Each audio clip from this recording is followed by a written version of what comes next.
Arrancamos ya en este primer bloque. En la semana tuvimos dos casos muy conmocionantes, varios, en realidad, lamentablemente, como solemos estar acostumbrados en esta Argentina, ¿no?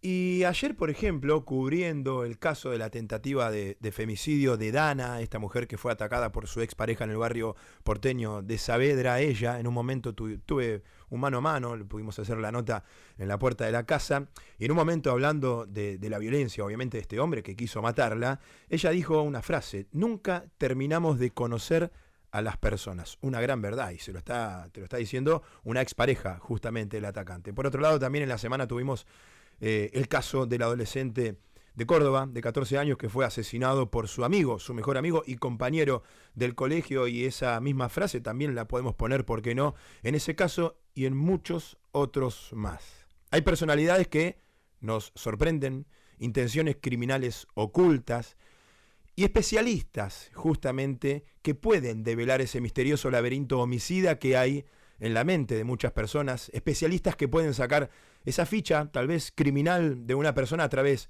del modus operandi del sospechoso, de la mecánica del hecho, el análisis del hecho, de la escena del crimen, y tal es el caso de Laura Quiñones Urquiza, especialista en criminología forense, es decir, perfilación criminal, a quien invitamos en esta sala de situación, y por eso le agradecemos que esté conectada con nosotros. Laura, gracias por estar en esta sala de situación. ¿Cómo estás, Sebastián? Buenos días, muchas gracias por la invitación. Bueno, es un placer. La verdad es que nosotros, este programa, tenemos dos pilares, que es que las noticias la cuenten justamente sus protagonistas, tal vez víctimas o gente o testigos de casos, y que los temas realmente los cuenten los especialistas. Nosotros trasladamos nada más. Y por eso esta semana nos llamó mucho la atención el tema de las personalidades, lo que venía recién diciendo yo en la introducción. Y más allá de los casos en sí, lo que recordamos es gente que trabaja en la justicia, peritos que son muy importantes, y personas como vos, ¿no?, que se dedican especialmente a esto. Primero quiero que nos aclares bien de qué se trata la criminología forense. Mira, la criminología forense es una de las ramas de la criminología, que es una ciencia social, que se dedica, digamos, reduciéndola y haciéndola mucho más clara a todo lo que es el análisis del fenómeno delictivo. Claro. Y también de las conductas desviadas, ¿sí? Aquellas que, por ejemplo, no son antisociales, porque no siempre las conductas violentas son ilícitas. Uh-huh. Sí. A veces son conductas, digamos, ofensivas, pero que no llegan a ser ni siquiera un crimen o un delito, pero la pasan rozando. Y todo eso, por ejemplo, te pongo el caso del stalking, del acecho, donde, no sé, existen personas que quieren que sepas que te están estoqueando y otras que no. Prefieren pasar desapercibidas. Pero son conductas, digamos, violentas para quien las padece. ¿Sí? Alguien que te está vigilando, acechando, es violento, es una situación violenta. Pero si eso pasa a mayores, ya puede llegar a ser una conducta delictiva. ¿Con qué claridad a veces nosotros los que estamos en el palo o en el periodismo policial, judicial, te conocemos de hace muchísimos años, sabemos tu laburo, cómo es, de qué se trata? Hay mucha gente que tal vez en algunas intervenciones tuyas mediáticas te pudieron haber conocido, no sé, me acuerdo cuando laburaste hace poco tiempo con Mauro Zeta, haciendo esa radiografía que le hacías a aquellos presos, escuchando y después haciendo tu análisis. ¿Con qué claridad vos nos trasladás esa personalidad y el porqué tal vez de las cosas? Pero hay un gran laburo detrás, ¿no? Hay que descubrir cada detalle que a simple vista los comunes no lo vemos. Sí, en el caso de Mauro, yo lo que hacía era algo que se llama criminogénesis. Ajá. Es decir, al revés, por ejemplo, un psicólogo lo que hace es valorar el discurso, ¿sí? Claro. Y en base a eso detectar o poder sacar una aproximación diagnóstica sobre la personalidad de las personas. Lo que hago yo, lo que hacía en ese momento yo con Mauro, era una elaboración de criminogénesis, es decir, detectar qué factores de riesgo criminógeno se encontraron en la historia, en la biografía de estos sujetos, y qué conjunto de esos factores de riesgo, ¿sí?, los llevó a esto.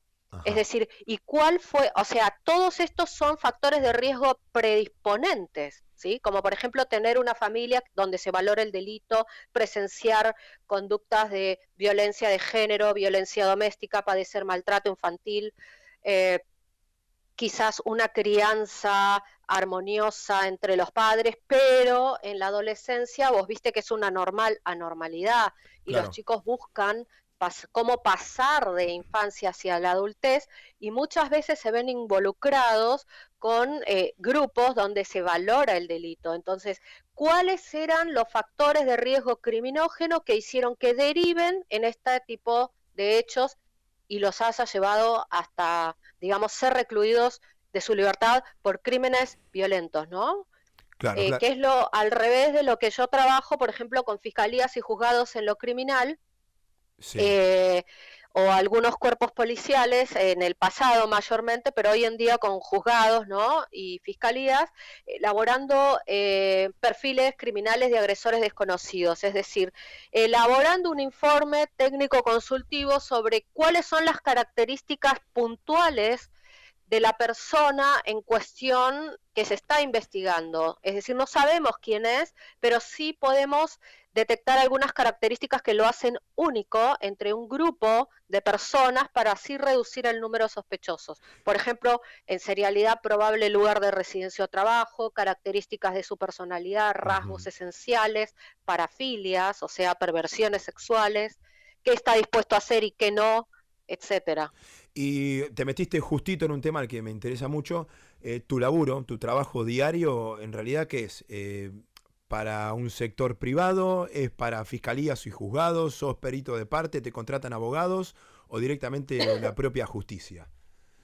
No, yo no colaboro con abogados. Sí lo hice con dos que son por una cuestión de amistad, que me preguntaron cuestiones puntuales sobre femicidios, donde ellos eran, digamos, patrocinantes de las familias, ¿no? De Claro, las víctimas. sí, Y ahí pude dar mi opinión como para que puedan elaborar un fallo mucho más rotundo, ¿no? Pero en general, a mí quien me convoca es el Tribunal Superior de Justicia como idónea. claro, claro. Entonces, en base a eso, la Fiscalía, el Juzgado de Instrucción, a mí me remite, o sea, me envía todo lo que obra en el expediente, porque todo lo que obra en el expediente es lo único en lo cual yo me puedo basar porque es la evidencia, no en elucubraciones. Te puede ocurrir, por ejemplo, que, no sé, a vos te diga, no, tal vecino dijo tal cosa de la víctima o que solía hacer esta otra. Sí, pero si no, yo no lo tengo en el expediente escrito, a mí no me sirve. Claro. Y Y son horas de análisis, por ejemplo, de material fílmico, a veces material fotográfico, que, por ejemplo, en un caso de homicidio, el criminalista lo que suele colocar son 30 o 20 fotos que son de valor criminalístico, pero yo lo que hago es analizar el crudo de todas las claro. fotos y a veces son 200, lo mismo con la autopsia, lo mismo con el análisis de las redes sociales para ver si la víctima en cuestión Ujú. lo que tuvo son conductas directas violentas o anónimas violentas, ¿sí? Previas a la muerte o posteriores.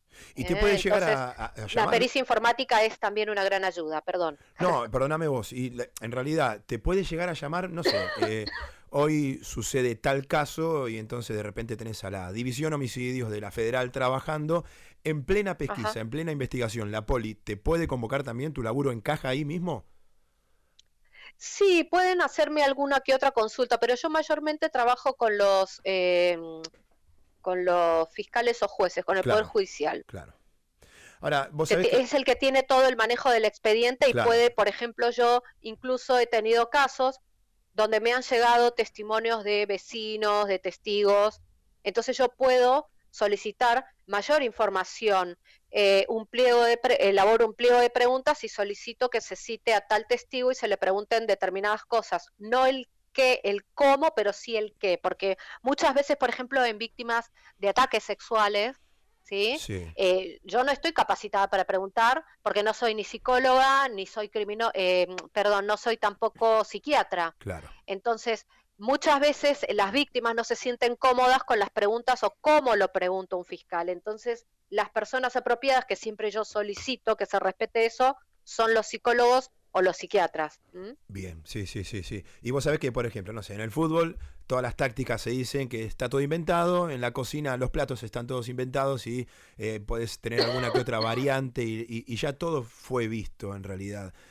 En la Ajá. criminología, en tu tema, ¿vos ya viste todo o te seguís sorprendiendo y puede haber cosas nuevas? Mira, a mí la experiencia me dice lo siguiente. Yo en el año 2009 empiezo a interiorizarme en lo que eran delitos informáticos y no había nadie Claro, interesado, ni mundo siquiera nuevo. colegas míos, claro, ni siquiera colegas míos del exterior. Yo les hablaba incluso en el 2012 de la Deep Web y la gente no me creía. Claro, Entonces yo les decía cómo ingresar y qué es lo que iban a ver. qué bueno. Entonces, mi conclusión es que el hombre, entre comillas, delincuente, que tampoco es, yo no soy muy fan, digamos, del hombroso, Sí, porque yo no considero que los biotipos sean esenciales para la conducta delictiva o criminal, sino más bien cuestiones que tienen que ver con factores de riesgo personales, de vivencias, de crianza, sociales y contextuales o claro. situacionales. Eh, yo lo que veo, observo, es que al día de hoy el delito ha tomado a las personas y ya las personas no delinquen igual, ¿sí? No Ajá. delinquen igual porque somos todos hombres cyborg, como dice un amigo español. Somos todos hombres cyborg, no hay nadie que no esté ajeno, o sea, es muy poca la gente que esté Sí, ajena en el mundo delictivo al menos a todo lo que es el cibercrimen, ¿no? El claro. ámbito del ciberespacio. Sí, sí, sí, es un mundo paralelo además, todo lo que son las redes y demás, que hay mucho por investigar todavía, me imagino.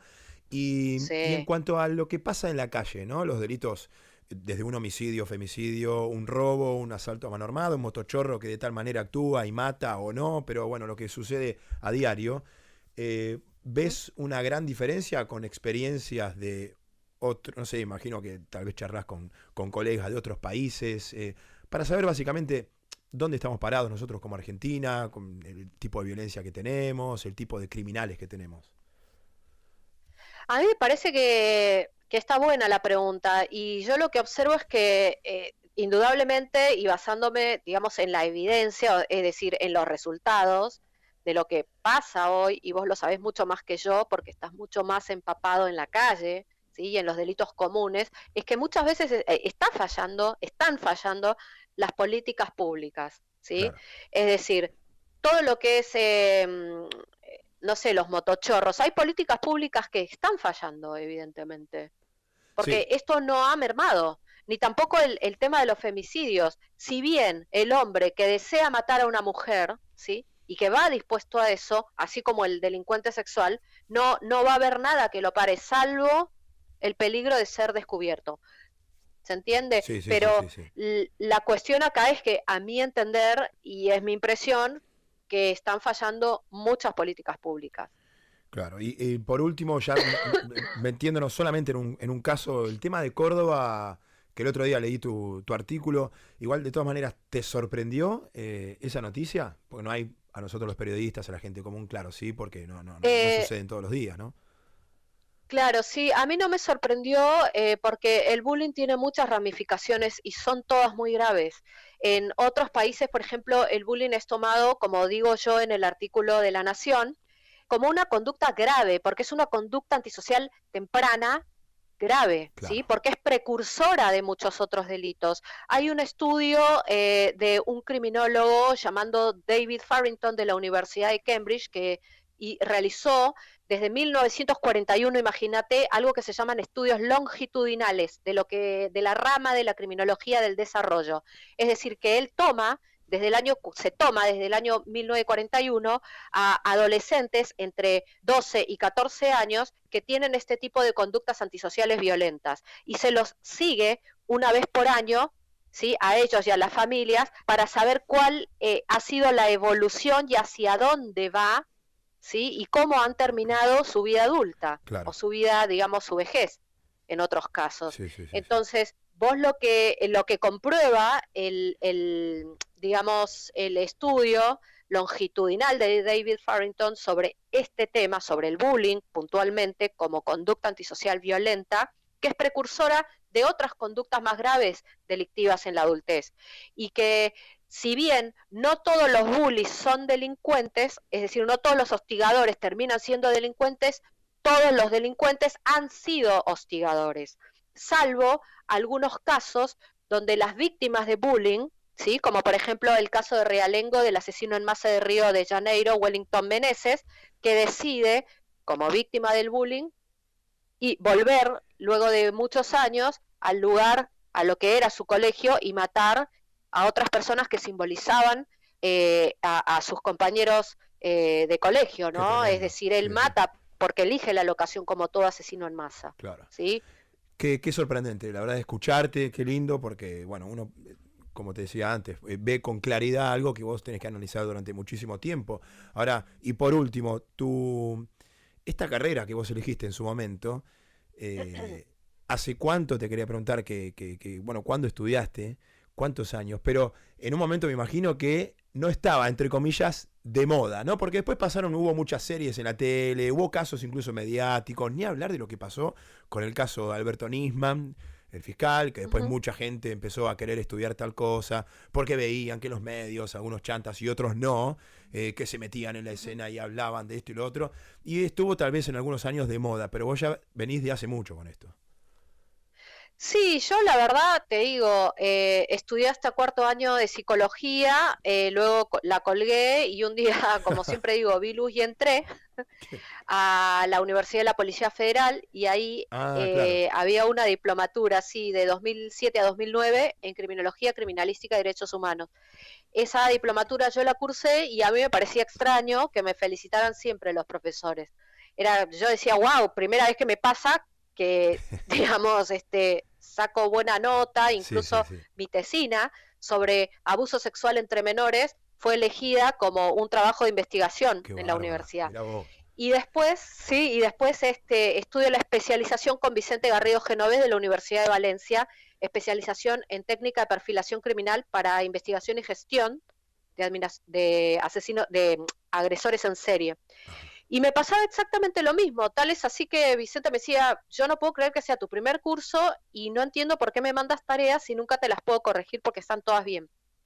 Y yo dije, no lo puedo creer, hasta que en un momento él me ofrece que hagamos un libro juntos. Y bueno, ahí fue como que dije, bueno, debe ser que esto es real.